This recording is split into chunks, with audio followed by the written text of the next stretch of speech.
국민연금을 얼마나 더 내고 받을지를 개혁하는 것은 우리 사회의 최대 과제인데요.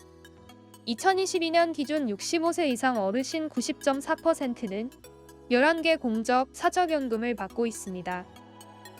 36%는 2개 이상 중복수급자인 반면 10명 중 1명은 아무런 혜택도 받지 못했습니다.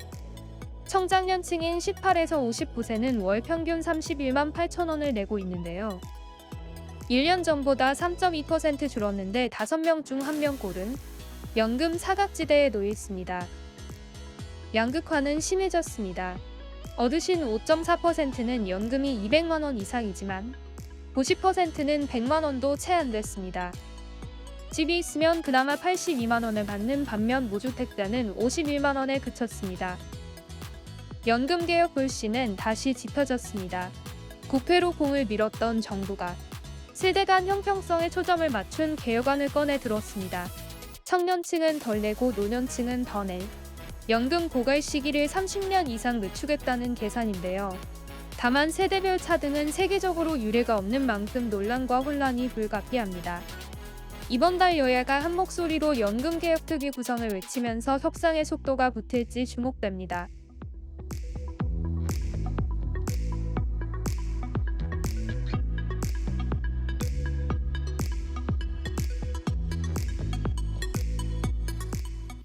코로나 환자가 폭증하면서 진단키트 수요도 빠르게 늘고 있습니다. 지난주 국내 약국의 코로나 자가진단 키트 판매량은 지난달 첫째 주 대비 40배 증가한 17,748개.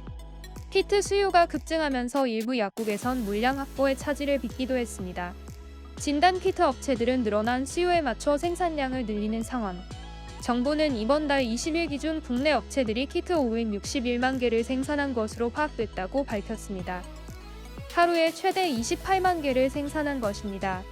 생산량은 늘었지만 코로나19가 본격적으로 확산됐던 2020년과 비교하면 절반도 안 되는 공급량인데요. 엔데믹 이후 키트 업체들이 생산량을 급격히 확대하는 게 부담으로 다가오기 때문입니다. 업체들은 재고 소진을 위해 원가 이하인 개당 200에서 300원의 키트를 팔기도 했는데요. 일각에선 코로나 확진자 수에 맞춘 단계별 키트 수급 가이드라인이 필요하다는 목소리가 나오는 상황. 업계 관계자는 정부가 코로나 유행이 시작된 후 대응을 하려니 수급 불안정 현상이 일어나는 것이라며 확진자 수에 따라 필요한 키트 물량을 분석해 수급 가이드라인을 마련하는 게 필요하다고 말했습니다. 한편 정부는 코로나 확진자의 수가 더욱 늘어날 것으로 전망하면서 키트 수요는 더욱 늘어날 것으로 보입니다.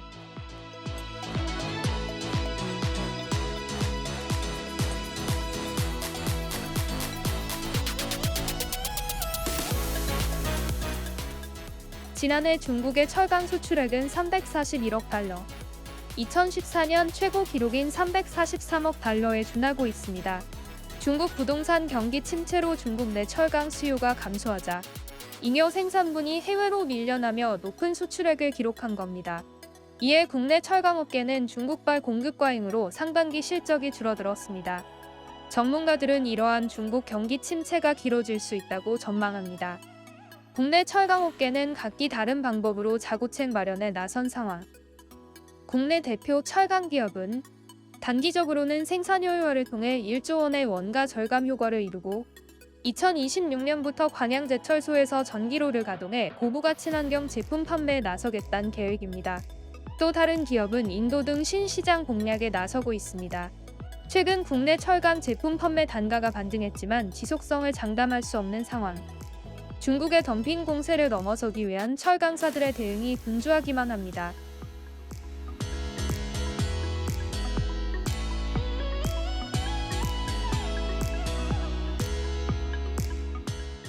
내년 예산안 규모는 올해보다 3.2% 증가한 677조 4천억 원입니다.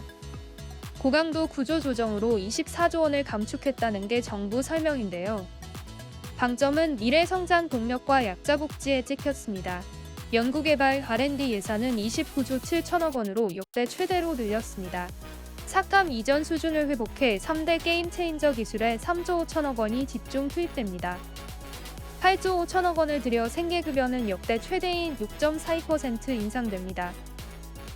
4인 가구 기준 월 12만 원이 올라 195만 2천 원을 받게 됩니다. 노인 일자리는 110만 개 공급하고 청년의 국가장학금 혜택은 늘립니다. 집값 안정을 위해 역대 최대 물량의 공공주택도 풀기로 했습니다.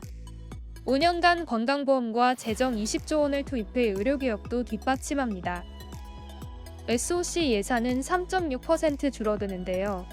신공항 건설 등 기존 사업을 마무리하는 데 주력한다는 방침입니다. 내년 재정 적자는 78조 원, 국가 채무는 1,200조 원을 처음 돌파하는데요. 정부는 세수 여건이 개선돼 재정 건전성도 점차 좋아질 것으로 예상했습니다. 예산안은 국회에 제출돼 심의 과정에서 감액되거나 증액될 수 있습니다.